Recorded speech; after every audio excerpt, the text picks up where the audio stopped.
Oke, sudah di record.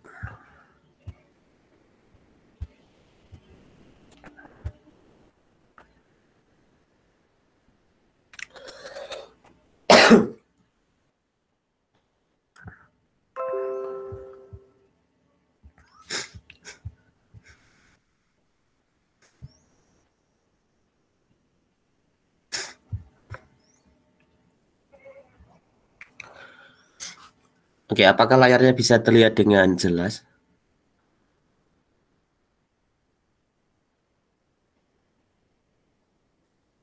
Bisa. Oke. Kelas ini yang mengajar siapa dosennya? Pak Jakfar, Kak. Sendiri, sendiri Pak Jakfar. Iya. Oke. Kebetulan ini soalnya dibuat oleh Pak Jakfar dan Bu Manu.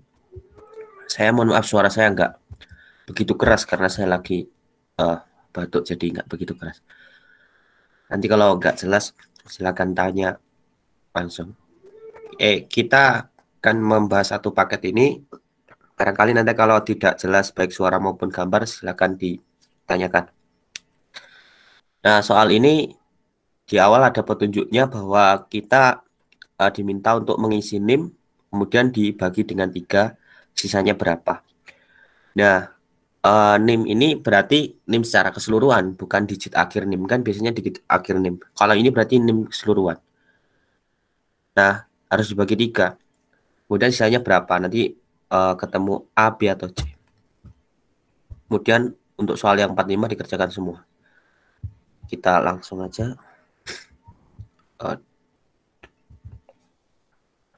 Nah, karena NIM saya itu 17030174025, saya bagi 3, ternyata habis dibagi 3. Ciri khas bilangannya habis dibagi 3, bahwa jumlah seluruh digit-digitnya habis dibagi 3. Jadi nggak perlu dibagi pakai cara biasa, tapi pakai teorema itu bisa. Nah, oke, tapi sebelum itu apakah ini bisa dilihat dengan jelas nggak ya tulisan saya? Yang jawabannya kelihatan nggak tulisan-tulisan matematiknya?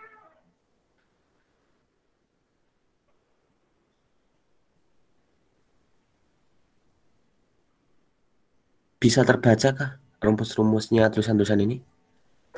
Bisa, Pak. Oke. Yang pertama, kita diminta menentukan semua titik limit dari A dan kita diminta menyelidiki apakah A itu terbuka atau tertutup. Kalau saya bandingkan dengan kelas yang O, sebenarnya soal di sini agak lebih ribet. Karena himpunan yang dimaksud itu gabungan dari 2 himpunan yang ciri-cirinya itu berbeda.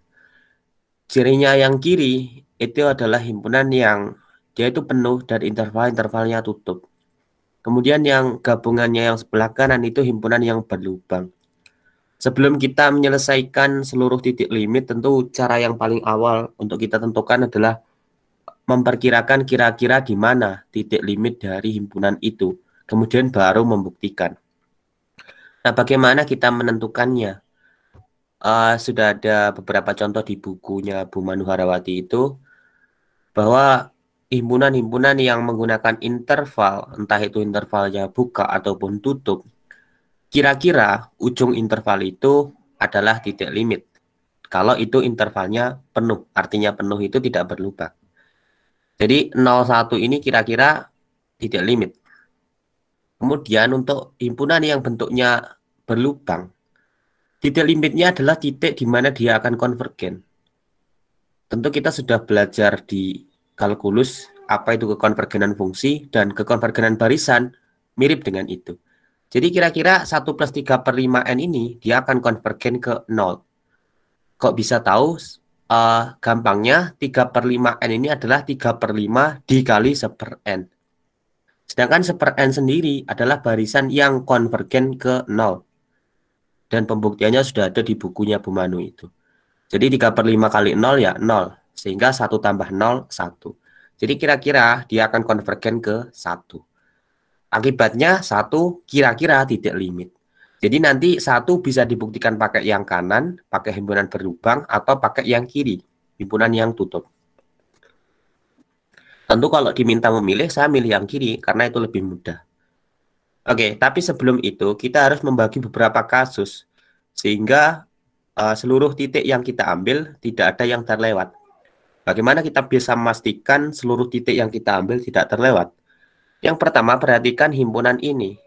Ini himpunan 01, kemudian yang kanan ini adalah himpunan yang paling kecil, pokoknya lebih dari satu. Dia nggak mungkin satu. Pokoknya satu, kemudian 1 plus 3/5 kali sesuatu, begitu seterusnya. Dan yang paling kanan adalah 1 plus 3/5.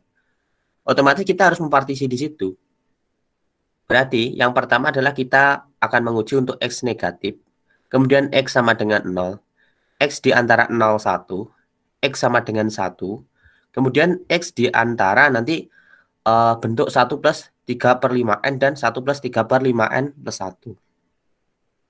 Kemudian ekspresi dari 1 plus 3/5N itu sendiri, kemudian di sebelah kanannya 1 plus 3/5. Oke, yang pertama kita akan menguji untuk bilangan negatif atau X lebih kecil 0. Kita menduga bahwa untuk X lebih kecil 0, himpunan A ini dia bukanlah titik limit dari himpunan A. Jadi untuk X lebih kecil 0, kita menduga dia bukan titik limit. Untuk membuktikan dugaan itu benar, berarti kita harus mencari sebuah persekitaran atau dikatakan dengan epsilon, yang mana nanti daerah persekitarannya, bila diiriskan dengan si A dan dikurangkan dengan titik itu sendiri, haruslah himpunan kosong. Siapa jari-jari itu? Saya mohon maaf karena saya tidak menggambarkan ilustrasi dari titik limit, yaitu menggunakan garis bilangan. Karena memang ini saya ingin mencontohkan cara menjawab di ujian, dan cara menjawabnya ya kira-kira seperti ini. Untuk yang kotretan ya atau oret-oretan, itu kita boleh menggunakan bantuan garis bilangan apabila bagi kalian yang masih bingung berpikir secara abstrak. Maksudnya gimana? Misalkan ini kan X lebih kecil 0. Berarti kalian boleh menggunakan garis bilangan, digambar titik 0, kemudian titik X di sebelah kirinya 0. Nah, kemudian kalian cari jarak, sehingga nanti daerah persekitarannya itu tidak menyentuh si himpunan A. Dan yang paling mudah kalian akan menemukan jaraknya minus X. Perlu diperhatikan, ketika X negatif, maka minus X positif. Dan harus seperti itu, karena epsilon memang haruslah positif. Sehingga kalau daerah persekitaran titik X dengan jari-jari minus X, persekitarannya berada di antara 2X dan 0. Bagi yang masih bingung kenapa ketemu 2X dan 0, silakan digambar pakai garis bilangan. Nanti kalian akan ketemu bahwa yang kanan itu 0, yang kiri 2X. Karena dalam persekitaran, kita menggunakan kurung buka, berarti titik ujungnya tidak ikut. Sehingga 2X maupun 0 tidak ikut di daerah persekitaran. Sehingga tidak jadi masalah ketika 0 merupakan anggota A. Akibatnya apa? Persekitaran ini semuanya tidak ada di A. Semua titik persekitaran titik X dengan jari-jari epsilon tidak ada di wilayahnya A. Sehingga ketika diiriskan, hasilnya jelas himpunan kosong. Apalagi dikurangkan dengan si X. Ya, tetap himpunan kosong karena X tidak di A.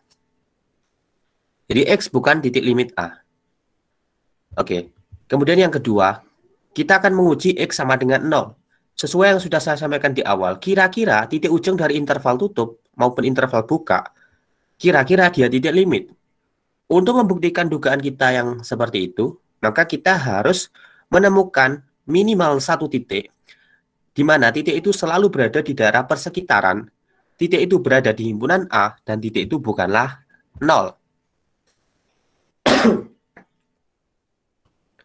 Sehingga kita harus memastikan untuk setiap epsilon positif ada bilangan itu, dan bilangan itu nanti saya katakan dengan bilangan P. P di sini terserah yang menjawab, nggak harus P. Mau X juga boleh, tapi X kan sudah dipakai. Yang penting ketika melakukan permisalan jangan sampai redundant ya. Artinya double-double. Sehingga nanti ketika dikoreksi bingung yang mengkoreksi. Usahakan pakai variabel yang berbeda.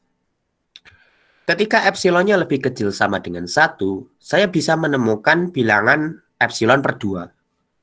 Sebelum itu, perhatikan bahwa dari titik 0 dengan jari-jari epsilon, Berarti wilayah persekitarannya berada di minus epsilon dan epsilon. Sehingga jelas bahwa epsilon per 2 itu berada di dalamnya. Karena kan urutannya 0, epsilon per 2, baru epsilon. Epsilon per 2 itu titik tengah dari 0 dan epsilon. Sehingga epsilon per 2 berada di wilayah persekitaran. Kemudian, kenapa harus dibatasi epsilon lebih kecil sama dengan 1?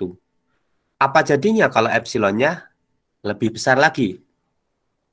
Dan kenapa saya ketika epsilonnya lebih dari 1, saya boleh memilih setengah? Pertama, kalian perhatikan bahwa ketika epsilonnya lebih dari 1, dari titik 0 dengan jari-jari yang lebih dari 1, jelas bahwa nanti sebelah kanannya lebih dari titik 1.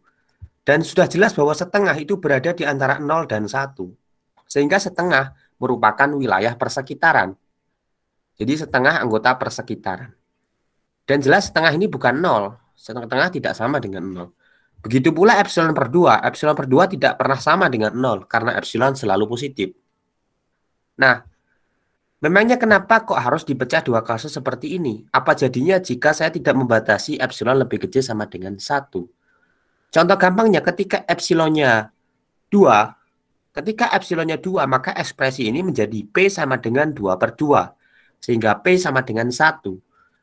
Jangan lupa bahwa 1 merupakan anggota himpunan A. Sehingga nanti kita gagal. Karena kita ingin mencari sebuah titik yang ada di persekitaran. Ini kenapa? Tetapi titik itu tidak ada di A. Ada juga di A. Sebentar, ini tadi virus kenapa?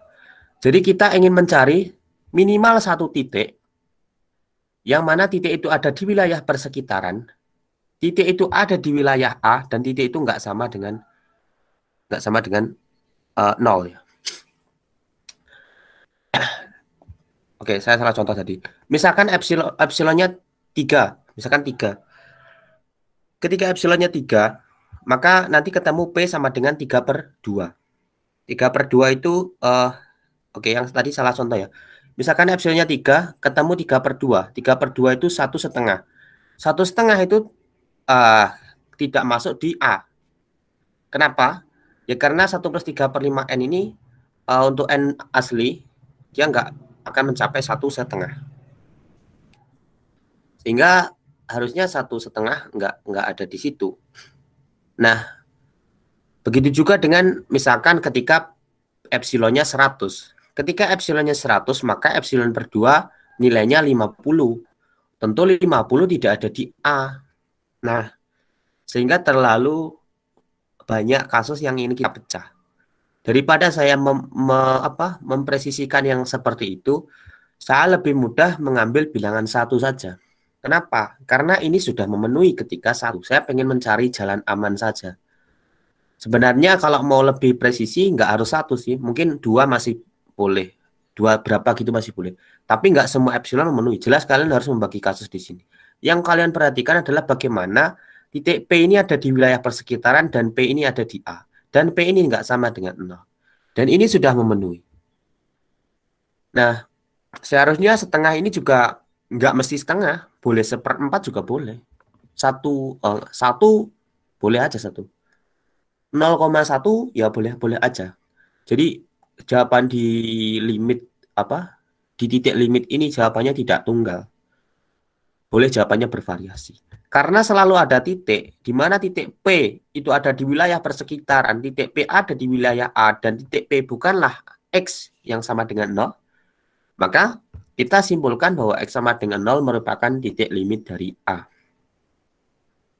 Selanjutnya untuk poin 3.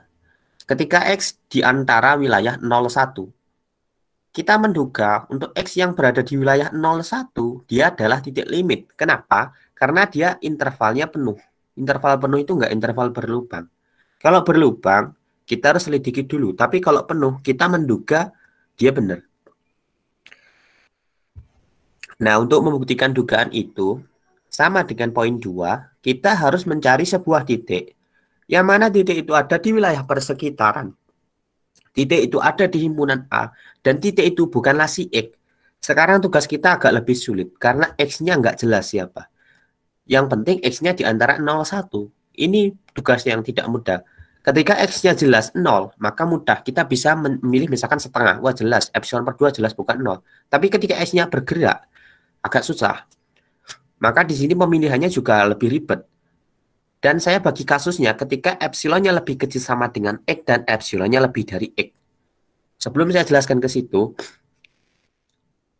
perhatikan bahwa ketika epsilonnya lebih kecil sama dengan X, saya bisa memilih bilangan P, yaitu bilangan yang berbentuk X min epsilon per 2. Kalian perhatikan, ketika kita mengambil persekitaran dari titik X dengan jari-jari yang lebih kecil sama dengan X, maka persekitarannya dia berada di antara X min epsilon dan X plus epsilon. Nah, jelas bahwa X min epsilon per 2 itu merupakan titik tengah dari X dan X min epsilon. Jadi jelas bahwa X min epsilon per 2 itu berada di wilayah persekitaran. Nah, kemudian X min epsilon per 2 ini apakah ada di A? Perhatikan bahwa si X ini adalah bilangan positif yang lebih kecil dari 1. Sedangkan epsilonnya itu bilangan yang lebih kecil sama dengan X. Gampangnya, ambil aja epsilon yang paling besar yaitu X. Ketika diambil epsilon yang paling besar, ekspresi ini akan menjadi X min X per 2. Yang hasilnya adalah X per 2. Jelas X per 2 adalah bilangan positif yang lebih kecil dari 1. Akibatnya untuk epsilon yang lebih kecil ya jelas dia maksimalnya ada di X. Tapi nggak sampai ke situ. Supremumnya di X. Yang jelas nggak sampai X karena epsilon di sini nggak pernah 0. Epsilon selalu positif. Kan dia akan mencapai X ketika epsilonnya 0. Padahal epsilon kan nggak boleh 0. Nah, ketika epsilonnya lebih dari X, kita bisa memilih P, yaitu X per 2. Kenapa harus X per 2? Perhatikan bahwa ketika kita mengambil titik pusat X dengan jari-jari epsilon, maka kita persekitarannya di X min epsilon dan X plus epsilon. Ketika epsilonnya lebih dari X, maka dia berada paling tidak di himpunan X, kemudian sebelah kanannya adalah 2X. Ya jelas di sebelah kanannya 2X, tapi paling enggak dia berada di 2X. Kemudian yang kiri, dia berada di X min X, yaitu berada di 0. Sehingga akibatnya X per 2 ada di situ. Ketika X-nya positif, maka X per 2 positif juga. Nah, jelas bahwa si X per 2 ini merupakan anggota A, karena A-nya berada di interval 0,1, sehingga X per 2 dia berada di antara 0,5. Nah, kenapa memangnya kok harus dibatasi X dan kok harus dibatasi epsilon lebih kecil sama dengan X dan epsilon lebih dari X? Sebenarnya ini mirip dengan yang kasus nomor 1, kasus I1. Ketika kita tidak membatasi epsilon yang lebih kecil sama dengan X, misalkan epsilonnya sama dengan 2X di sini, maka ini jadinya X min 2X per 2, sehingga ketemunya X min X, 0. Padahal si 0 itu, mungkin si 0 masih masuk, tapi dia sudah tidak di sini. Nah, lebih ekstrimnya misalkan kita ambil epsilon yang 3X. Ketika epsilonnya 3X, maka X min 3X per 2. Ketemu min setengah X. Nah, itu sudah bilangan negatif. Sehingga bilangan negatif jelas tidak ada di A. Karena X-nya positif. Bilangan negatif dikali positif, ya bilangan negatif. Padahal bilangan negatif tidak ada di A. Nah, sehingga saya harus membatasi ketika epsilonnya lebih kecil sama dengan X dan epsilon lebih dari X. Tentu saya katakan lagi bahwa pembatasan X di sini bukanlah pembatasan yang paling paling ujung ya. Tapi saya menggunakan pembatasan yang paling mudah, seperti pemilihan bilangan 1 di poin 1. Pemilihan yang paling aman. Tentu ketika X min epsilon per 2 memenuhi, maka X min epsilon per 4 lebih memenuhi juga. Jadi jawabannya nggak tunggal. Sehingga karena selalu ada P yang merupakan wilayah persekitaran, dia ada di A dan dia nggak sama dengan X, maka X yang di antara 0,1 merupakan titik limit. Mungkin masih bingung, kenapa X min epsilon per 2 nggak sama dengan X? Perhatikan bahwa X dikurangi sesuatu, sesuatunya positif, nggak sama dengan X. Itu sesuatu yang sudah, ya jelas lah. Kan X dikurangi sesuatu, nggak sama dengan X. Ya iya. Kemudian X per 2 nggak sama dengan X. Ya benar. X per 2 akan sama dengan X ketika X-nya 0, padahal X nggak boleh 0. Sudah selesai. Kemudian kita lanjutkan untuk poin 4. Ketika X sama dengan 1. Lagi-lagi kita ingin menduga bahwa X sama dengan 1 merupakan titik limit. Maka yang kita butuhkan untuk menduga X sama dengan 1 titik limit, kita harus menemukan titik lagi. Nah, di sini saya juga bagi kasus jadi 2 lagi. Ketika epsilonnya lebih kecil sama dengan 1, maka ada P, yaitu 1 min epsilon per 2. Kenapa harus ini? Perhatikan bahwa persekitaran dari titik pusat 1 berjari-jari epsilon, maka dia berada di antara 1 min epsilon dan 1 plus epsilon. Jelas bahwa 1 min epsilon per 2 itu merupakan titik tengah dari 1 dan 1 min epsilon. Sehingga 1 min epsilon per 2 berada di wilayah persekitaran.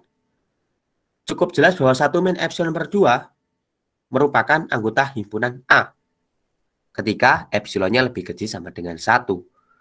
Kenapa? Karena ini maksimumnya, ya. Maksimumnya ketika epsilonnya 1. Epsilon maksimum apa minimum? Pokoknya optimumnya 1 min setengah, ketemu setengah.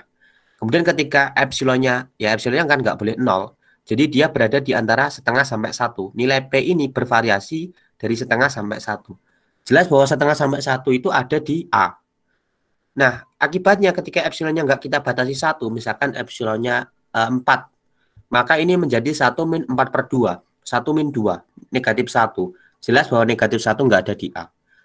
Sehingga harus saya batasi untuk epsilon yang lebih kecil sama dengan 1. Saya selalu memilih bilangan-bilangan yang sederhana, yaitu 1.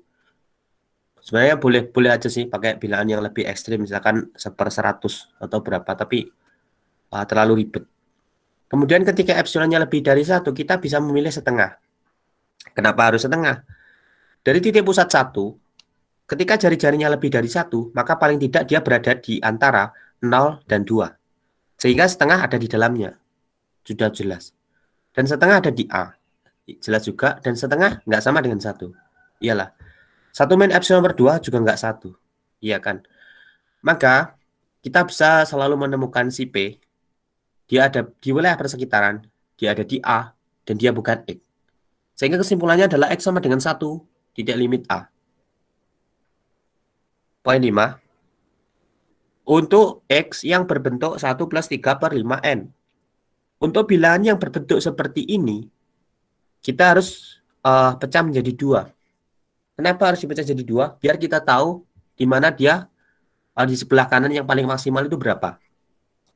Ketika N-nya 1, dia akan menghasilkan bilangan 1 plus 3 per 5. Jadi yang sebelah kanan udah nggak ada lagi.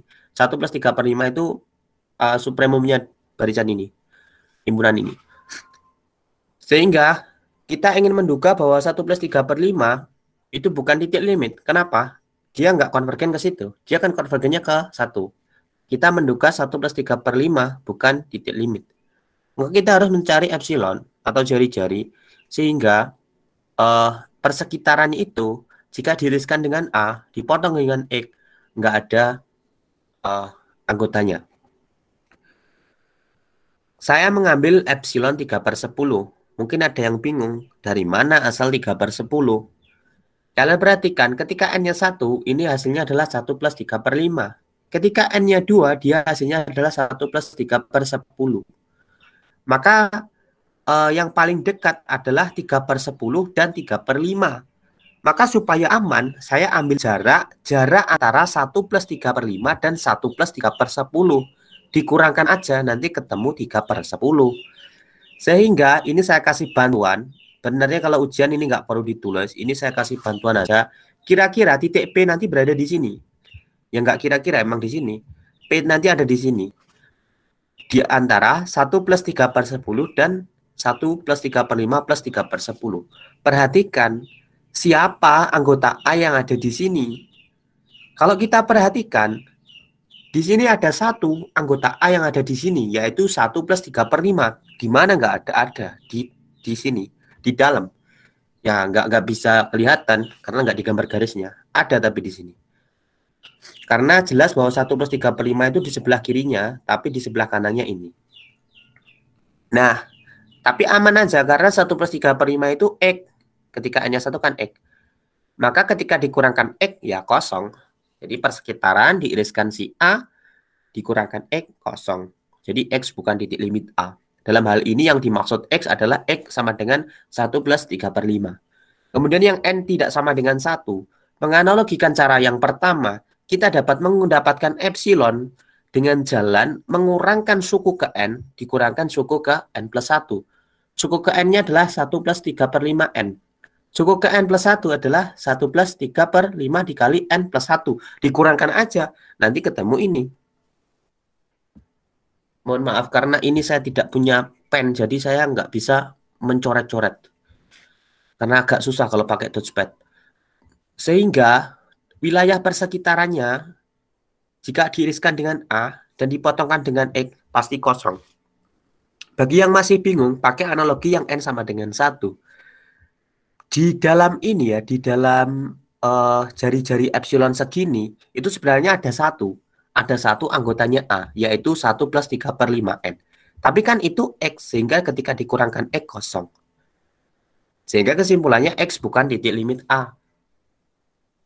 Untuk poin 6, karena kita sudah menguji 1 plus 3/5 N, kita yang belum diuji adalah titik-titik yang berada di antara 1 plus 3/5 N plus 1 dan 1 plus 3/5 N.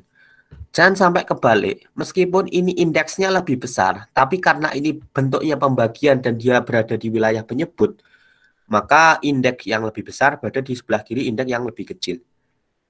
Kesalahan elementer seperti ini bisa mengurangi nilai kalau kebalik. Selanjutnya, karena kita ingin memilih X yang bergerak di antara kiri dan kanan ini, maka satu-satunya jalan yang lebih aman untuk mengambil persekitarannya adalah kita ambil jarak yang paling kecil. Atau kita simbolkan dengan minimum. Kenapa harus diambil jarak yang paling kecil? Jangan-jangan kalau misalkan kita asal mengambil ini aja, yaitu X min 1 plus 3/5 N plus 1. Jangan-jangan jarak yang ke sini itu lebih besar dibanding jarak ke kanan. Akibatnya apa? Kanan ini ikut, yaitu 1 plus 3/5 N ini ikut. Padahal dia nggak sama dengan X. Ya, sehingga nanti nggak kosong himpunannya. Jadi alasannya diambil minimum adalah dari itu. Kita harus mengambil jarak terkecil antara X ke kiri dan X ke kanan. Yaitu tulisannya seperti ini. Nggak usah saya bilang ya karena kepanjangan. Sehingga wilayah persekitarannya jika diiriskan A dipotong X pasti kosong. Ya pasti kosong. Karena nggak ada lagi anggota A yang berada di tengah-tengah ini nggak ada. Di kiri adanya ini, di kanan adanya ini. Ya sudah. Adanya lebih di kiri lagi dan lebih di kanan lagi. Ada, tapi di antara ini udah nggak ada. Jadi X bukan titik limit A. Terakhir, kita ingin menguji X lebih dari 1 plus 3/5. Ini mungkin terlewat, tapi hati-hati. Nggak boleh terlewat, karena yang terakhir kali kita uji 1 plus 3/5 X, itu maksimalnya di 1 plus 3/5. Sehingga untuk X yang lebih dari itu belum kita uji. Jadi kita uji untuk X lebih dari 1 plus 3/5. Untuk X yang lebih dari 1 plus 3/5, agak gampang. Kita ambil epsilonnya aja jarak dari X ke 1 plus 3/5. Karena udah nggak ada lagi anggota A di kanan. Adanya kan anggota A di kirinya X. Dan yang paling dekat yaitu 1 plus 3/5. Sehingga diambil jaraknya aja. Akan ketemu ini. X min 1 plus 3/5. Sehingga wilayah persekitarannya, jika diiriskan dengan A, dan dipotongkan dengan X ya kosong. Saya nggak enak sebenarnya jelaskan nggak pakai gambar karena mungkin masih banyak yang bingung. Kenapa sih pakai epsilon yang gini? Misalkan ini 1 plus misalkan ini 1 plus 3/5 ya. Kemudian X-nya itu di sini. Kan anggotanya A, titik-titik anggota A itu kan ada di sebelah kirinya. Yang paling kanan ini kan 1 plus 3/5, pokoknya paling besar ini. Dan di sini itu ada banyak. Termasuk 0,1, ada di kiri banyak. Tapi yang paling kanan itu adalah 1 plus 3/5. Dan kita pengen mengambil si X. Nah, kita itu soalnya itu begini. Carilah himpunan titik-titik sehingga nanti kalau titik-titik itu diambil, itu nggak ada di A. Nah, jelas bahwa kita pengen maksimalnya kan di sini kan. Pokoknya jangan sampai menyentuh ini kan. Nah, makanya jarak ini berapa? Jarak X ke 1 plus 3/5 adalah X dikurang 1 plus 3/5. Maka muncul ini. 1 X min 1 plus 3/5. Abaikan yang kanan udah nggak ada anggotanya A. Sehingga aman-aman saja. Jadi X bukan titik limit A. Kesimpulannya, himpunan titik limit A adalah 0,1, interval tutup. Pertanyaan lanjutan. Apakah dia interval buka? Apakah dia himpunan buka atau himpunan tutup? Untuk menjawab soal yang seperti ini, kita pertama kali adalah menduga. Kita duga dia buka atau enggak. Sebelum kita menduga, kita lihat dulu himpunannya. Kita lihat ya. Perhatikan bahwa di sini kurungnya kurung tutup, maka jelas dia bukan himpunan buka. Kalau dia himpunan buka, maka di sini kurungnya buka semua. Nanti himpunan buka. Tapi harus dibuktikan, itu kan hanya dugaan. Kita menduga dia bukan himpunan buka, sehingga kita bantah definisinya. Kita cari penyangkalnya. Nah, caranya kita harus memastikan bahwa untuk setiap persekitaran ada satu titik yang titik itu tidak ada di A. Karena definisi himpunan buka adalah ada persekitaran yang menyebabkan wilayah persekitaran itu berada di dalam anggotasi A untuk setiap titik. Nah, kita ambil satu titik saja yang membantah atau menyangkal. Dan titik itu saya temukan adalah titik 0. Jelas titik 0 ini anggotanya A. Harus anggotanya A. Kita harus menemukan satu titik anggotanya A, sehingga nanti persekitaran dari wilayah itu, berapapun jari-jarinya, dia nggak ada di A. Nggak ada di dalam A. Beda, sekarang nggak ada di dalam A atau subset.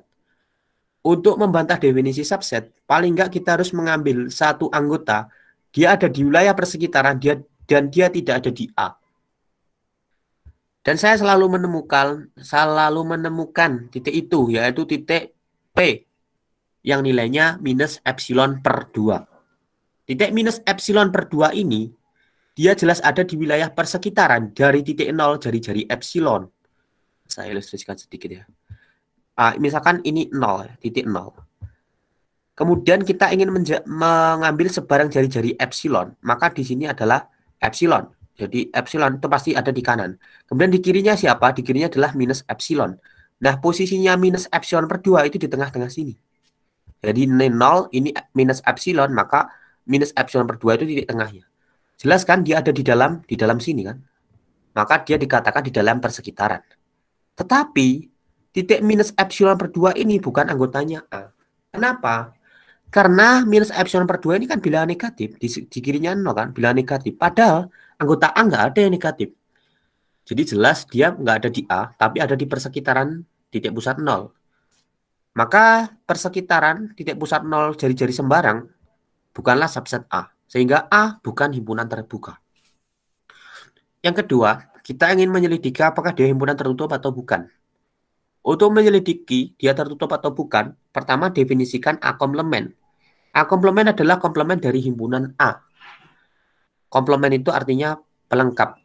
Jadi kan ada R, kemudian dikurangkan si A. Himpunan R dikurangkan A, nanti ketemu A komplement. Jadi komplementnya adalah himpunan bilangan negatif, yaitu X lebih kecil 0. Himpunan bilangan yang lebih dari 1, X lebih dari 1, kemudian kecuali ini. Jadi ini simbol pengurangan. Ini salah ketik. Dikurangi bilangan-bilangan yang berbentuk 1 plus 3 per 5N. Kenapa? Karena 1 plus 3 per 5N anggota si A. Jadi himpunan bilangan negatif, himpunan bilangannya lebih dari 1, dikurangkan dengan 1 plus 3 per 5N. Di sini saya bisa membuktikan kalau dia tertutup. Tapi sebelum membuktikan itu, untuk membuktikan dia himpunan tertutup, yaitu A tertutup, kita cukup mengatakan apakah A komplement ini terbuka atau tidak. Kalau A komplement terbuka, maka A tertutup. Nah, kayaknya kalau mau digambar si A komplement ini himpunan buka, karena di sini kurungnya kurung buka, di sini juga kurung buka terus. Nah, kayaknya dia himpunan buka. Maka saya untuk semua titik di sana ya, saya selalu menemukan epsilon. Saya partisi jadi 3, saya pecah jadi 3 kasus. Yang pertama ketika X-nya lebih kecil 0. Ketika X-nya lebih kecil 0, saya dapat menemukan epsilon, yaitu minus X. Perhatikan ketika X-nya lebih kecil 0, maka minus X adalah positif. Sehingga wilayah persekitarannya berada di antara X dikurangkan minus X, yaitu berada di 2X, dan X plus min X, yaitu 0. Jadi 2X dan 0. Artinya apa? Artinya itu bilangan negatif. Jelas bahwa bilangan negatif berada di wilayah A komplement. Sehingga dia berada di wilayah A komplement. atau dapat kita tulis sebagai persekitaran subset A komplement. Kemudian yang kedua, ketika X berada di antara 1 plus 3/5 N plus 1 dan 1 plus 3/5 N. Kenapa? Karena ini juga anggotanya si A komplement. Kan A tadi bilangannya bentuk 1 plus 3/5 N. Sehingga bilangan di antaranya berarti milik A komplement. Untuk bilangan yang ada di situ, saya dapat memilih jarak terkecil, yaitu minimum, dari jarak X ke kiri dan X ke kanan. Ya. Selalu untuk jarak dikurangkan yang besar dikurangi yang kecil. Atau kalau nggak mau pakai itu, pakai nilai mutlak. Sehingga untuk ini ke sini maupun ini ke sini ya, diambil yang terkecil, nanti saya selalu mendapatkan wilayah persekitaran yang ada di dalam A komplement. Kenapa? Karena di antara ini di antara kiri dan kanan ini sudah nggak ada anggotanya A. Maka ketika diambil sebarang di sini, sebarang yang paling kecil loh ya, kalau yang paling besar nanti menerobos. Sebarang yang paling kecil nanti dia berada di wilayah antara kiri dan kanan. Dan jelas kiri dan kanan bukan anggotanya A, maka mau nggak mau di anggotanya A komplement. Sehingga dapat saya simpulkan bahwa persekitarannya merupakan anggota A komplement atau subset A komplement. Kemudian untuk X yang lebih dari 1 plus 3/5, kenapa menguji 1X lebih dari 1 plus 3/5? Karena anggota A yang paling besar 1 plus 3/5, maka otomatis anggota A komplement memuat X yang lebih dari 1 plus 3/5. Saya dapat memilih epsilon yaitu X dikurangi 1 plus 3/5. Dari mana? Ini sama dengan yang tadi. Jarak X ke 1 plus 3/5. Sehingga mau nggak mau, nggak ada anggota A di situ. Jadi mau nggak mau ya dia anggotanya A komplement. Karena kalau dia bukan anggota A, maka dia anggota A komplement. Kan prinsip himpunan begitu. Jadi persekitarannya masuk di wilayah A komplement. Oleh karena itu, karena kita dapat selalu menemukan epsilon untuk sebarang titik di wilayah A komplement, sehingga persekitaran wilayah A komplement dari titik pusat X dengan jari-jari epsilon tertentu, maka kita dapat mengatakan bahwa A komplement adalah himpunan buka. Karena untuk setiap X anggota A komplement ada selalu bilangan epsilon positif yang mengakibatkan wilayah persekitaran dari titik pusat 0 dengan jari-jari epsilon tertentu selalu berada di wilayah A komplement atau subset A komplement, maka kita dapat mengatakan bahwa A komplement himpunan buka. Akibatnya A himpunan tertutup. Jadi kesimpulannya, A bukan himpunan terbuka dan A himpunan tertutup. Saya tambahkan definisi teorema. Ada di bukunya Bumanu, saya nyomot bukunya Bumanu ini, halaman 69, teorema 1.22. G subset R. R bilangan real, G sebarang himpunan. Sebarang himpunan yang subset himpunan bilangan real, dia himpunan terbuka. Jika dan hanya jika. Perhatikan kalau jika dan hanya jika ini artinya bolak-balik. Jika dan hanya jika G merupakan gabungan dari interval X. Siapa interval X? Interval X atau dinotasikan dengan IX adalah interval buka yang saling asing. Apa interval buka yang saling asing? Interval buka saling asing berarti tidak saling bertumpang tindih. Berarti anggota I1 nggak ada di anggota I2. Dan mereka semuanya adalah interval buka. Saya bisa menyatakan A komplement sebagai G sama dengan gabungan IX, X anggota G. Seperti ini. Jadi A komplement tadi sebenarnya adalah minta hingga 0 digabung 1 plus 3/5N digabung 1 plus 3/5N 1 plus 3/5N min 1 digabung terus. Sampai yang paling kanan 1 plus 3/5, tak hingga. Karena di sini dia saling asing, nggak ada yang berada di dalam satu sama lain. Dan dia intervalnya buka semua, maka saya dapat menggunakan teorema 1.22. Kesimpulannya adalah A komplement himpunan terbuka. Kalau A komplement himpunan terbuka, maka A himpunan tertutup. Gitu. Kemarin saya juga mendapat tambahan dari buku bahwa himpunan tertutup itu adalah himpunan yang memuat semua titik limitnya. Ada juga begitu. Jadi boleh pakai yang manapun boleh. Kalau open book silahkan. Kalau nggak open book ya yang hafal yang mana gitu aja. Oke, itu nomor 1. Ini hanya saya tambahkan definisi persekitaran mungkin yang lupa. Oke, sorry banyak coretan. Nomor 1 ada pertanyaan, komentar atau saran? Atau sudah jelas silakan.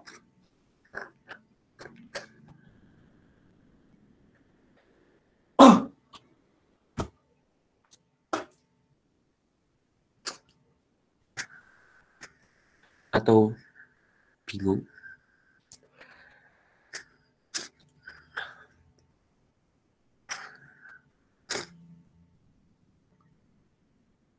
Bagaimana nomor 1, ada pertanyaan atau kita lanjutkan dulu?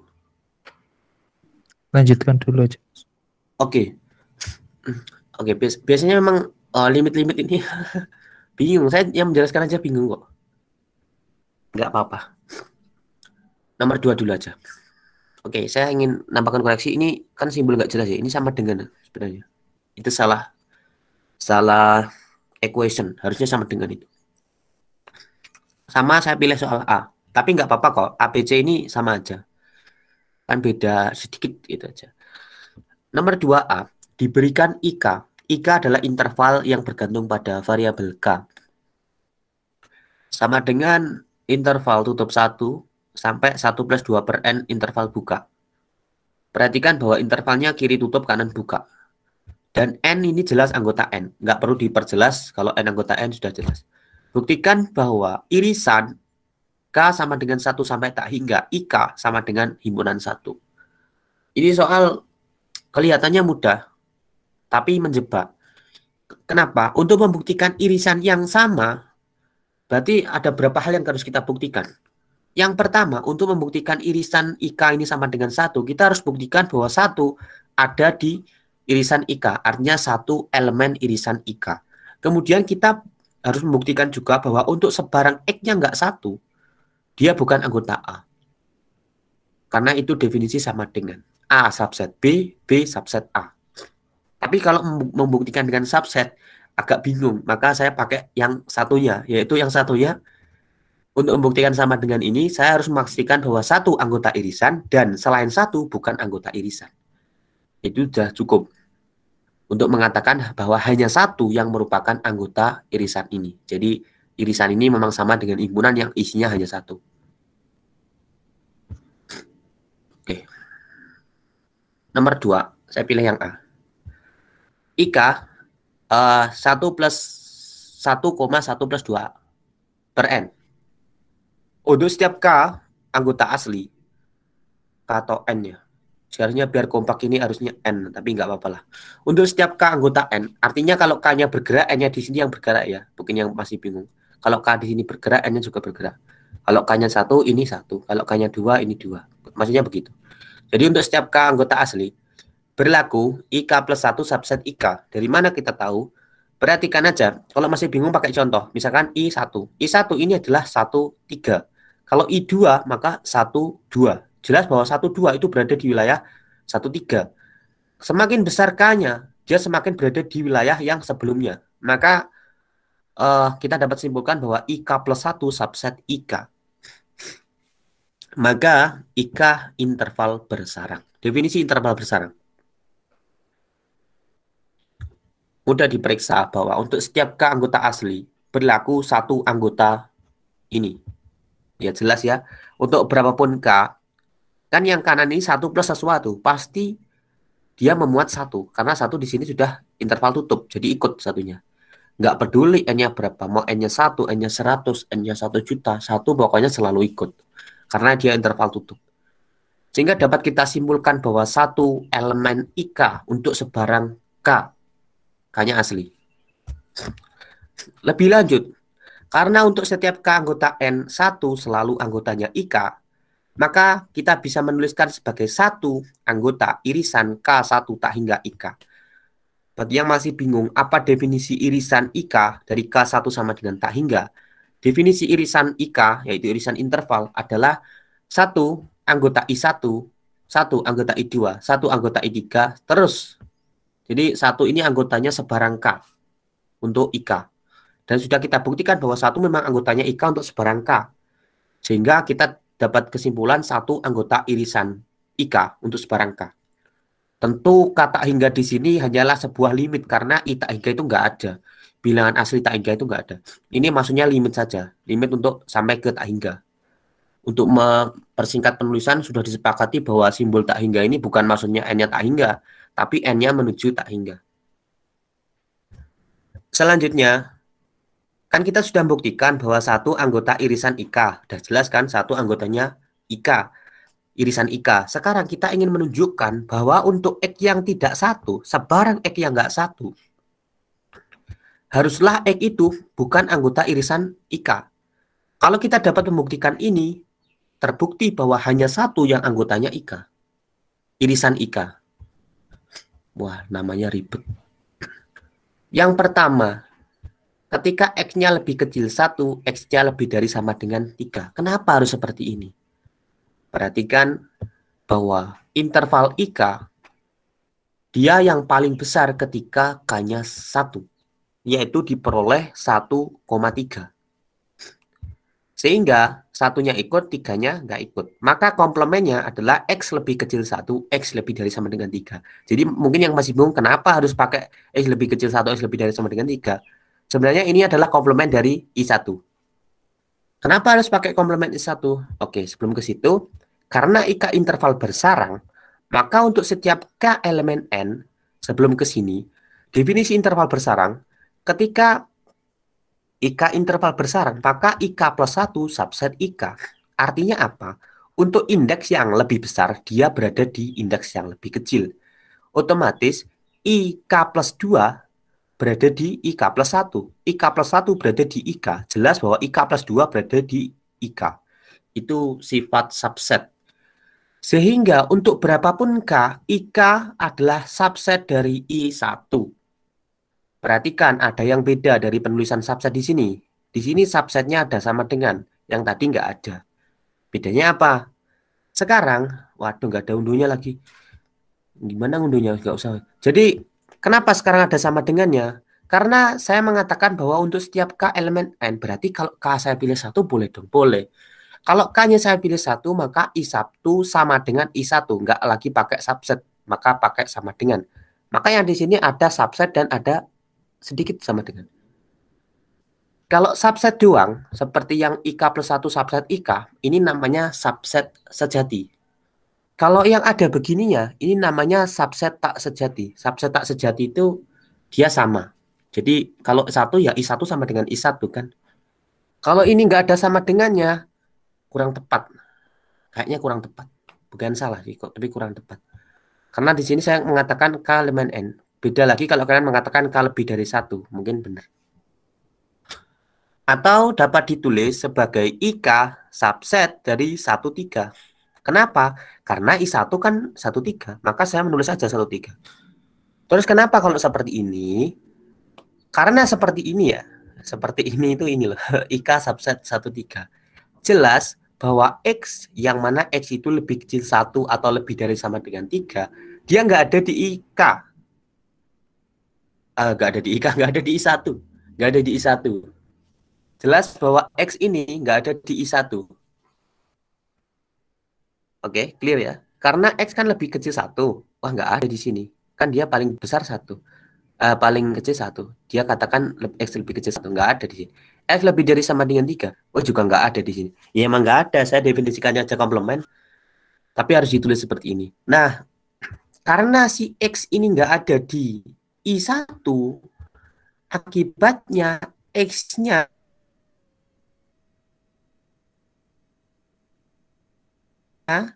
X ini ya juga nggak ada di IK untuk sebarang K. Kok bisa? Karena begini, IK, IK itu subset I1. Artinya sembarang anggotanya IK itu berada di anggota I1. Kalau X ini aja loh nggak ada di I1, ya jelas dia nggak ada di IK. Karena IK itu ada di I1. Ilustrasinya begini. Ini I1. Ini IK. IK di dalam. Untuk yang nggak satu ya, kalau satu sama. IK di dalam. Nah, kita mengatakan si X ya. X itu di sini.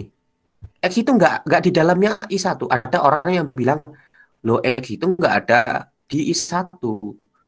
Kemudian ada yang bilang, oh kalau gitu X itu nggak ada di sini dong. Ya iya. Di sini aja nggak ada, apalagi di dalam ini. Padahal ini loh di dalam sini.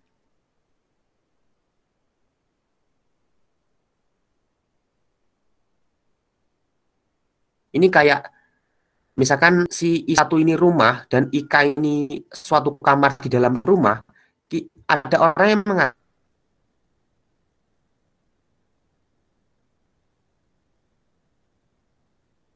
mengatakan si X loh nggak ada di rumah. Kemudian ada lagi yang mengatakan, oh berarti si X nggak ada di kamar ya? Ya iya nggak ada. Dalam hal ini kamarnya di rumah ini ya. Jadi kalau nggak ada di I1, dia juga nggak ada di IK.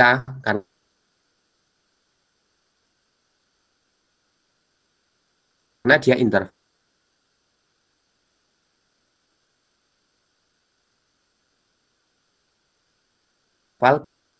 Jadi masih guna kita menggunakan teorema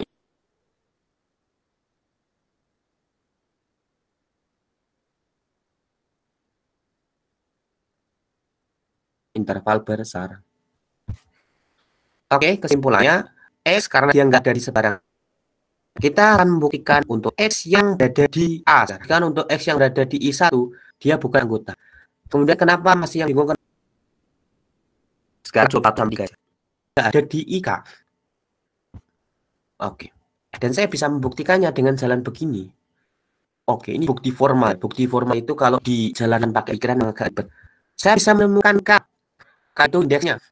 Yaitu bilangan asli terkecil yang lebih dari 4 dibagi X-1. Kenapa seperti itu? Sebentar ya. Sehingga nanti IK sama dengan subset sama dengan interval tutup 1,1 plus 2 per fungsi tangga 4 per X-1 kurung buka. Oke, sebelum ke situ, kenapa kok saya bisa menemukan bilangan ini? Bilangan fungsi tangga 4 per X-1. Kenapa harus begitu? Jalan ceritanya di bawah ini. Perhatikan bahwa 1 lebih kecil X plus 1 per 2 lebih kecil dari X. Jelas ya, karena X-nya bilangan positif. Karena X lebih dari 1, jadi X positif. X plus 1 per 2 itu sebenarnya adalah titik tengah dari 1 dan X.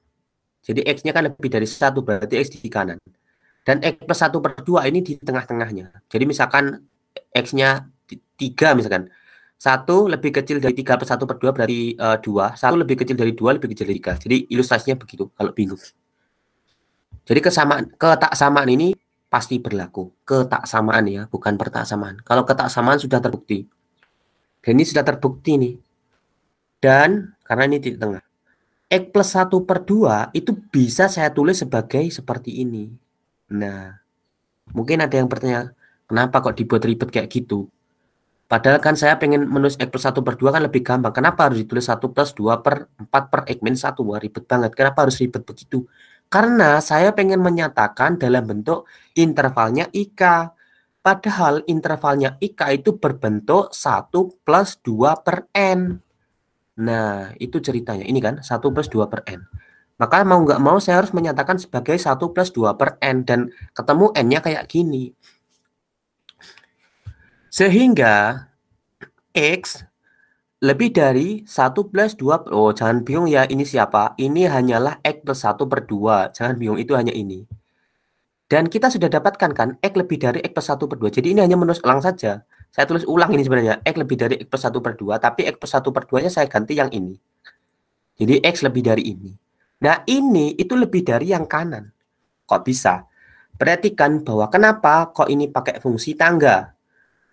Perhatikan bahwa si K, indeks K, itu haruslah bilangan asli. Sementara siapa yang bisa menjamin bahwa 4 per X-1 itu bilangan asli? Nggak ada yang bisa menjamin. Karena X-nya bilangan real. Bisa aja 4 per X-1 nggak asli. Bisa aja nanti ketemu bilangan desimal. Bisa banget. Kalau X-nya berapa itu? Misalkan X-nya 0,777. Wah, nanti bisa ketemu bilangan desimal. Padahal dimintanya K itu harus asli, maka saya pakai fungsi tangga. Kenapa kok pakai fungsi tangga? Kok nggak fungsi lantai? Ya, apa bedanya fungsi tangga dan lantai? Kalau lantai bulatkannya ke bawah. Jadi nanti juga ininya di bawah sikunya ini. Kalau lantai. Karena saya pengen mencari yang lebih kecil.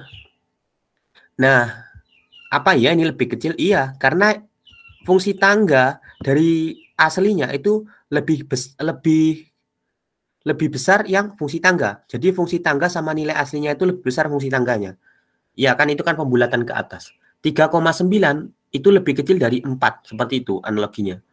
Jadi fungsi tangganya itu lebih besar dari bilangan aslinya. Padahal ini dibagi, maka sesuatu yang dibagi lebih besar, hasilnya pasti lebih kecil. Maka ini lebih kecil dari yang tengah. Akibatnya yang kanan yaitu 1 plus 2 per 4 per X min 1 fungsi tangga itu lebih kecil dari si X. Pakai teorema ketaksamaan. Akibatnya X ini ya, dia bukan anggota 1,1 plus 2 per X 4 per X min 1 fungsi tangga. Loh kok bisa? Oke, sebentar ya. Karena X ini lebih dari yang ini, lebih dari fungsi tanggaan ini ya.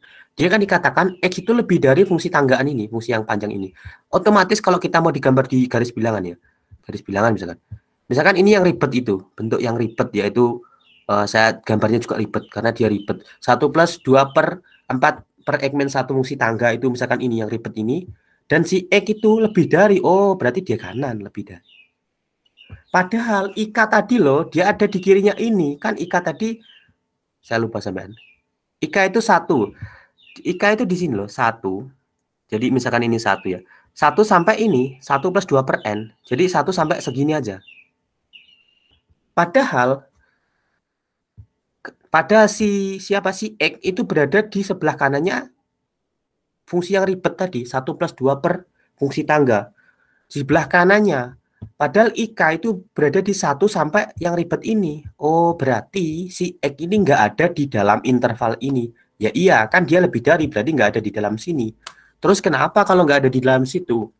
Kalau nggak ada di dalam situ, berarti kita bisa mengatakan bahwa ada satu K, ada suatu K, yaitu fungsi tangga dari 4 per X min 1 yang mengakibatkan si X ya, itu bukan anggotanya IK.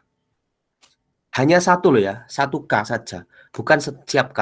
Jadi ada K, yaitu fungsi tangga 4 per X min 1 yang menyebabkan si X itu berada di luar wilayah IK. Nah, karena ini irisan ya, bukan gabungan. Kalau gabungan nggak boleh pakai bukti ini. Karena ini irisan, dan si X ini loh nggak ada di wilayahnya IK untuk K yang seperti ini. Berarti dia nggak ada di irisan ini. Karena untuk memastikan dia ada di irisan, dia harus berada di seluruh elemen yang diiriskan. Jadi kalau mau mengatakan dia ada diiriskan, maka harus ada di I1, harus ada di I2, I3, I sembarang. Harus ada di situ. Padahal kita bisa membuktikan bahwa untuk K fungsi tangga 4 per X min 1 loh, si ini nggak ada di IK. Oke, berarti X nggak ada di wilayah irisan. Berdasarkan 1 dan 2, kita simpulkan bahwa satu-satunya anggota IK hanyalah 1, irisan IK. Sehingga bisa kita simpulkan sebagai irisan IK, K1 tak hingga sama dengan himpunan 1. Oke, mungkin ini ribet tapi nggak apa-apa. Ada pertanyaan atau dilanjutkan dulu? Atau mungkin yang jawabannya beda, pakai cara yang berbeda, nanti teman-temannya bisa dikasih tahu kalau cara berbeda, tapi bisa membuktikan nggak apa-apa. Ada banyak jalan menuju rumah ini. Mungkin bukti-buktinya bisa bervariasi, tapi yang penting bisa terbukti itu aja sih. Nggak harus, misalkan saya memberitahu bukti yang seperti ini, nggak harus kalian kalau ujian mencontoh ini, nggak harus. Buktinya banyak banget, pakai teorema ada. Tapi saya mikir dan nemunya ini. Jadi kalau kalian menemukan bukti yang lain ya silahkan. Kalau lebih ringkas ya pakai itu aja. Tapi kalau lebih panjang, aduh nanti waktunya habis. Oke, itu nomor 2. Ada yang mau tanya atau dilanjutkan dulu?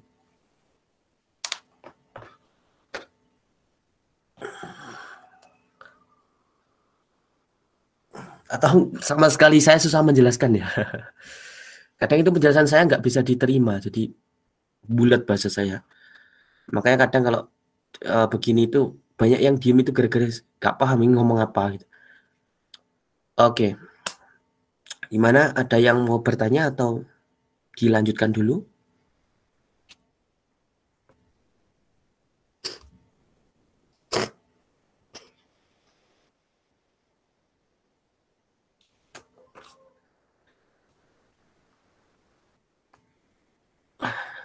Nggak ada satupun orang.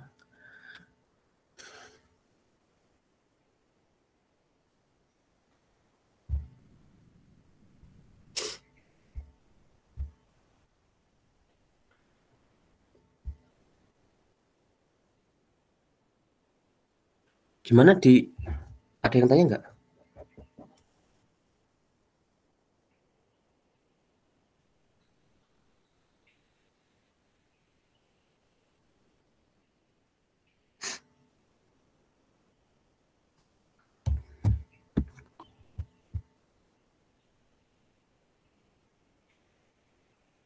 Berapa ini pesertanya? 18.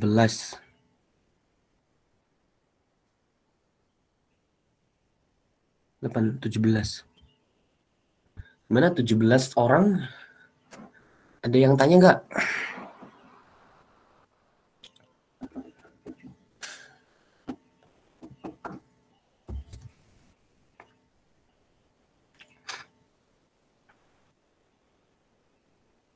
Saya nggak ada yang kenal di kelas ini. Kelas C.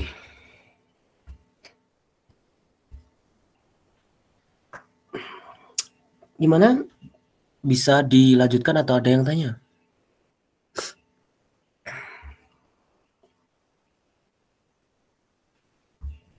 Lanjutkan aja, Mas. Oke. Saya next dulu ya. Nomor 3. Ya, ini juga salah ini. Simbol apa ini? Sama dengan itu harusnya. Dengan menggunakan definisi epsilon K, buktikan bahwa limit itu hasilnya 0. Saya coba yang A juga. Limit N per 2N kuadrat min 1. Barisan jangan lupa pakai kurung buka. Epsilon K. Ada analisis pendahuluan, ada bukti formal. Biasanya begitu. Analisis pendahuluannya, kita ingin bahwa Xn min X nilai mutlaknya lebih kecil dari epsilon. Di sini Xn-nya adalah N per 2N kuadrat min 1 dan X-nya adalah 0. Maka karena N dan 2N kuadrat min 1 itu bilangan positif, maka nilai mutlaknya boleh saya hilangkan. Di 2N kuadrat min 1 itu pasti positif. Untuk N terkecil pun N1 dia nilainya 1. N lebih besar tentu nilainya lebih besar. Nah, yang saya lakukan di sini adalah saya bagi dengan N. Atau saya kalikan 1/N, baik yang atas maupun yang bawah tentunya. Dikalikan 1/N per 1/N. Saya nggak mengubah nilai, karena N-nya asli boleh-boleh saja. Yang nggak boleh ketika N-nya nggak jelas apakah dia positif, negatif, atau 0. Hati-hati. Nah, ketemu ini 2N min 1/N. Nah, saya ketemu. Kalau 2N min 1/N ini ternyata lebih kecil sama dengan yang tengah ini. Gimana ceritanya? Perhatikan bahwa 1/N itu pasti lebih kecil dari N. Minimal sama. 1/N ya. 1/N itu lebih kecil dari 1/N. Itu lebih kecil sama dengan si N. Dia akan sama kalau N-nya 1. Kalau N-nya 1 kan 1/1 sama dengan 1. Tapi kalau N-nya lebih dari itu, jelas bahwa setengah lebih kecil sama dengan setengah. 1/3 lebih kecil sama dengan dari 3. Jadi 1/N lebih kecil sama dengan N. Sehingga 2N dikurang sesuatu yang lebih kecil, hasilnya lebih besar dari 2N dikurang N. Maka hasilnya ini lebih besar dari yang kanan. Yang kiri lebih besar dari yang kanan. Hasilnya 1 dibagi sesuatu yang lebih besar, hasilnya pasti lebih kecil dari 1 dibagi sesuatu yang lebih kecil. Itu kayak 1 dibagi 7 lebih kecil dari 1/6. Maka yang lebih kecil tentu di kanan, pembaginya lebih kecil. Di 1/2N min N itu sebelah kanan. Dan 1/2N min N itu nilainya sama dengan 1/N. Di sini saya masih menggunakan tanda lebih kecil sama dengan, karena untuk N1 dia akan menjadi sama. Agar 1/N ini lebih kecil dari epsilon, maka ya tinggal dibalik aja. Pasti N-nya lebih dari 1/epsilon. Itu kan hanya dikalikan saja. Bukti formal. Untuk setiap epsilon positif, kita dapat menemukan K yang bergantung pada epsilon. K-nya adalah fungsi tangga atau bilangan asli terkecil yang lebih dari 1/epsilon. Dia jelas anggotanya N karena bilangan asli dan dia fungsi tangga. Sehingga untuk setiap N bilangan asli di mana N lebih dari sama dengan K, K-nya yang K tadi, berlaku 1/N lebih kecil sama dengan 1/K. Dari mana? Dari N lebih dari sama dengan K, maka 1/N lebih kecil sama dengan 1/K. Itu ada di bab-bab awal teoremanya analisis real 1 di bagian halaman-halaman awal ada. Kenapa jadi seperti ini? Nah, padahal K tadi ya itu sama dengan fungsi tangga dari 1/, sehingga akibatnya 1/, itu lebih kecil dari epsilon. Kan K sama dengan fungsi tangga 1/, maka 1/, lebih kecil dari epsilon. Akibatnya xn min x nilai mutlak itu sama dengan ini mengulang langkah yang atas tadi, sehingga ketemu juga yang bentuk akhir yaitu 1/n. Nah, tadi sudah ketemu bahwa 1/n lebih kecil dari 1/k, lebih kecil dari epsilon, sehingga 1/n lebih kecil dari epsilon, nggak ada sama dengannya. Karena kita bisa membuktikan bahwa untuk suatu K anggota asli ketemu nilai mutlak xn min x itu lebih kecil epsilon, maka limitnya terbukti. Jadi limitnya sama dengan 0. Oke, itu. Kita next dulu. Nomor 4. Nomor 4. Diberikan dua barisan bilangan real x dan y. X konvergen, XY konvergen, limit X nggak 0, apakah Y konvergen atau divergen? Untuk membuktikan ini, kita menggunakan definisi definisi konvergenan. Jadi yang diketahui adalah X konvergen, XY konvergen, limitnya X nggak 0. Misalkan barisan X konvergen ke X, X-nya ini X sama nggak beda. Kemudian barisan XY dia konvergen ke XY. Karena barisan X itu konvergen, yaitu konvergen yang ke X, maka katanya definisi barisan konvergen, suatu barisan dikatakan konvergen ya, barisan X ini konvergen ke X ini, jadi dikatakan konvergen ketika untuk setiap epsilon positif ada N0 atau K yang bergantung pada epsilon, sehingga untuk N yang lebih dari sama dengan N0 atau N lebih dari sama dengan K berlaku nilai mutlak xn min x lebih kecil epsilon. Karena untuk setiap epsilon berlaku dan X ini konvergen, maka boleh dong saya ambil epsilon yang khusus. Saya ambil epsilon mutlak X per 2. Jelas bahwa nilai mutlak itu tidak negatif. Dan di dalam hal ini saya memilih X-nya nggak 0. Maka nilai mutlak X per 2 lebih dari 0. Kenapa harus dibatasi? Karena epsilon harus positif. Ketika nggak dibatasi nanti X-nya bisa 0 malah. Epsilonnya 0. Jadi epsilon 0 kan nggak ada. Epsilon harus positif. Maka X-nya harus nggak 0.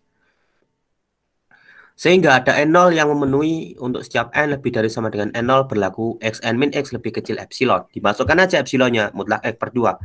Disederhanakan, dipindah ruas. Ketemu bentuk yang terakhir. X min F mutlak X per 2 lebih kecil X, N lebih kecil X plus mutlak X per 2. Kalau kalian perhatikan, kita ada dua kasus di sini. Karena X-nya kan nggak 0, jadi ada dua kasus. Ketika X-nya positif dan X-nya negatif.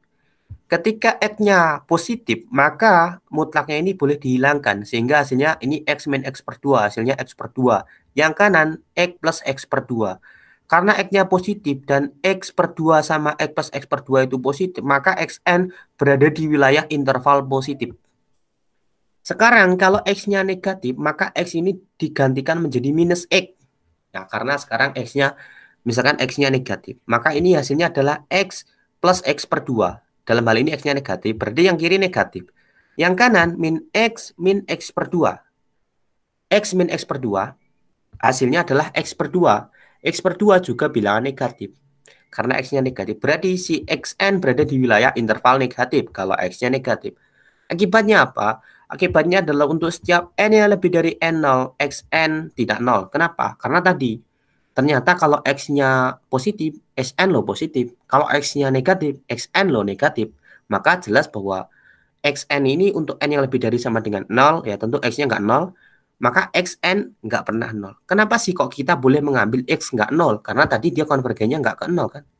Nah, si X nggak boleh 0 karena dia memang nggak konvergen ke 0.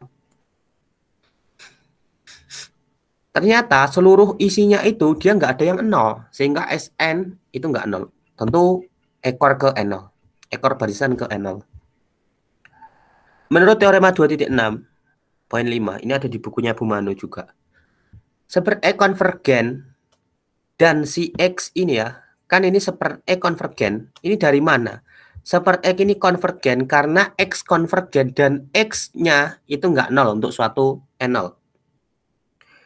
Karena kita bisa menemukan untuk setiap N yang lebih dari N0, Xn nggak 0, dan si X ini konvergen diketahui, maka menurut teoremanya yang ada di buku hitam itu, maka akibatnya adalah super X konvergen. Ini akibatnya. Kalau super X konvergen, kita bisa menambahkan informasi juga, tapi nambahkannya nggak nambahkan sendiri, ada di bawahnya juga. Maksud saya di bukunya Bumani itu sudah ada, di teorema 2.6.5, di bawahnya itu ada ditambahkan informasi, dia konvergen dan konvergennya adalah ke 1/X. Siapa X? X adalah konvergen dari barisan X. Jadi barisan X tadi konvergen ke X, maka super X juga akan konvergen ke super X.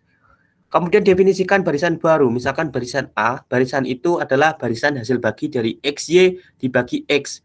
Karena barisan XY ini tadi konvergen diketahui, dia konvergennya ke XY, dan ini kan sama aja dengan XY dikali super X.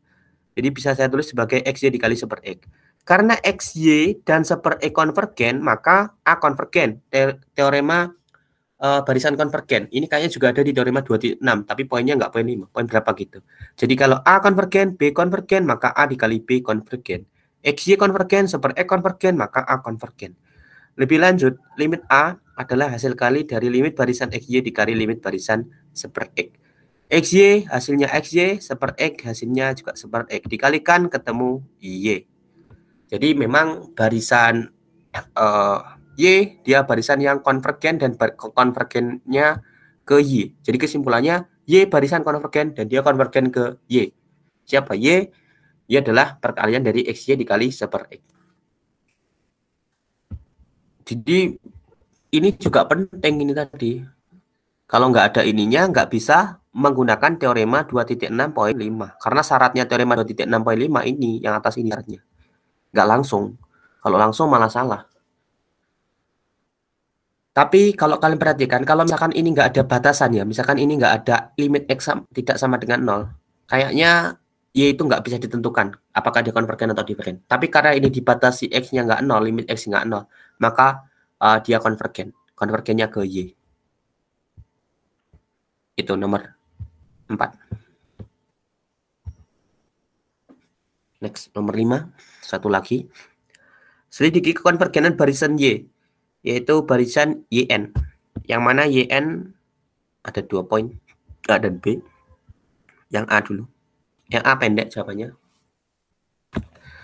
Kalau ketemu yang beginian, yang pangkat-pangkat beginian ya, pakai UGL aja.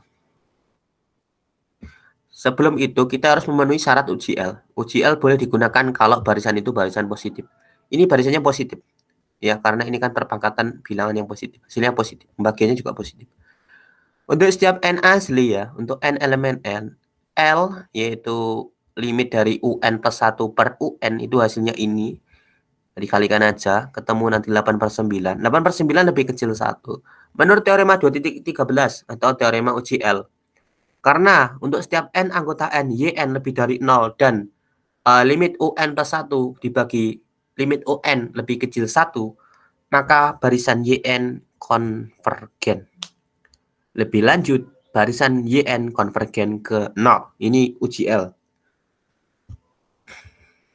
Selanjutnya, YN sama dengan akar 4N kuadrat plus 2N dikurang N. Ini agak susah. Kayaknya barisan ini divergen. Kenapa? Karena akar N kuadrat itu setara dengan N. Kan akar N kuadrat memang setara dengan N. Dan kayaknya ini saling menghapus. Jadi dia nggak jelas. Barisannya barisan yang kabur. Divergen, nggak jelas begitu. Sekarang kita akan buktikan itu. Pakai kriteria divergensi. Perhatikan bahwa YN itu sama dengan akar 4N kuadrat plus 2N min N. Ini hanya menulis ulang. Yang itu sama dengan ini. Apa yang saya lakukan? Saya bagi N kuadrat ditarik keluar. Jadi N kuadratnya saya tarik keluar. Sehingga jadi N saja. Akar 4 plus 2 per N min N. Saya kelompokkan N-nya. Sehingga N dikali akar 4 plus 2 per N dikurang 1. Cukup jelas bahwa untuk setiap N anggota asli berlaku ini. Dari mana ceritanya? Kalau bingung, min 1 pindahkan ke kanan. nanti kalian akan menemukan akar 4 plus 2 per n lebih dari 2. Ubah 2 menjadi bentuk akar, menjadi akar 4. Akar 4 ditambah 2 per n lebih dari akar 4. Karena 2 per n positif, ya benar kan? Akar 4 ditambah sesuatu lebih dari akar 4. Itu kan sesuatu yang benar. Jadi ceritanya begitu, sehingga saya balikkan lagi ke sini. Misalkan akar 4 plus 2 per n min 1 saya misalkan K. Permisalan boleh-boleh aja. Sehingga saya bisa menyatakan barisan YN sebagai perkalian K dan N. Kenapa? Ya karena kan tadi N dikali yang panjang ini. Biar nggak nus panjang, yang panjang ini saya misalkan K. Nah, karena tadi yang panjang ini ternyata lebih dari 1, maka saya boleh, saya harus, bukan boleh, sekarang harus mengatakan bahwa K di sini lebih dari 1.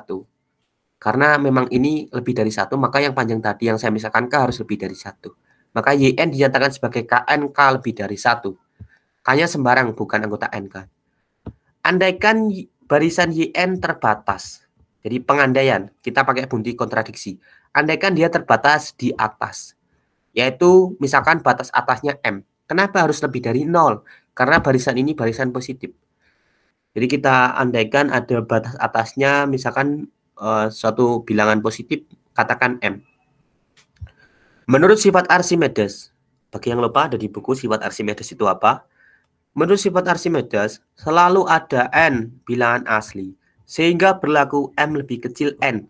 Bahasa gampangnya, bilangan asli itu tidak terbatas. Berarti kata lainnya begitu. Jadi kalau kita mengatakan M itu yang paling besar, ada N yang lebih dari M. Jadi misalkan dipilih 1 juta, ada 2 juta. Dipilih 1 miliar, ada 1 triliun. Selalu begitu. Jadi bilangan asli tidak terbatas. Itu yang dikatakan Archimedes.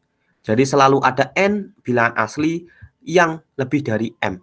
Jadi ada kok nanti N yang lebih dari M. Sebagai contoh, ambil saja N sama dengan fungsi tangga dari M plus 1. Maka jelas ya kalau M itu lebih dari M plus 1 itu lebih dari M, maka fungsi tangganya ya lebih dari lagi. Maka ketika saya mengambil N sama dengan akar M plus 1 ya, karena di sini kan YN ini N-nya yang bergerak, maka saya bisa menuliskan sebagai YN sama dengan K akar M plus 1, akar. Fungsi tangga M plus 1. Di sini N-nya saya ganti fungsi tangga M plus 1.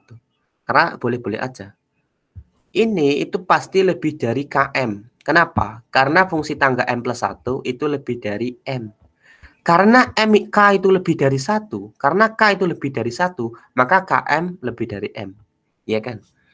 Karena kan lebih dari 1, maka KM lebih dari M. Kesimpulannya, K dikali fungsi tangga M plus 1 lebih dari M. Artinya apa? Artinya pengandaian kita bahwa M adalah batas atas dari YN disangkal dengan memunculkan anggotanya, yaitu anggotanya senilai K dikali fungsi tangga M plus 1. Jadi dengan mengambil N sama dengan fungsi tangga M plus 1, ada kok K dikali fungsi tangga M plus 1 yang lebih dari batas atas tadi, yaitu M. Menurut kriteria divergensi, YN tidak terbatas, karena YN tidak punya batas atas. Jadi pengandaian salah, ini sebenarnya kurang lengkap. Di sini dikasih tambahan lagi. Jadi pengandaian salah, maka YN tidak terbatas di atas. Karena YN tidak terbatas di atas, maka YN tidak terbatas. Baru ke sini. Berdasarkan kriteria divergensi, karena YN tidak terbatas, maka YN divergen. Ini teoremanya. Kriteria divergensi, kalau YN tidak terbatas, maka YN divergen. Oh, cukup ribet untuk yang B. Mungkin yang menemukan cara yang lebih mudah, silakan dikasih tahu teman-temannya. Oke, itu kita memang targetnya hari ini membahas paket ini 1 sampai 5. Sudah selesai. Mungkin ada yang mau bertanya atau memberikan komentarnya, silakan. Kalau semuanya sudah cukup jelas ya nggak masalah. Nanti saya kirimkan ini jawaban saya kirimkan, juga saya kirimkan yang paket satunya, paket kelas U. Tapi tolong dikoreksi bahwa kemarin ketika saya memberikan tutorial di kelas U ada yang salah, ternyata sedikit salah simbol, salah ketik, sehingga sudah saya benarkan untuk yang kelas U. Tapi mungkin yang kelas A dan C nggak tahu. Nah, mungkin silakan dicek dulu. Ada satu sedikit. Ya, saya tulis N harusnya N faktorial. Jadi nanti bisa dicek. Mungkin itu yang dapat saya sampaikan. Ada yang mau memberikan pertanyaan atau komentar? Silakan kalau ada. Saya tunggu.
Mana ada yang bertanya atau sudah cukup?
Oke, bagaimana? Sudah cukup kah?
Udah ya, gimana? Masih ada yang tanya kah? Atau sudah?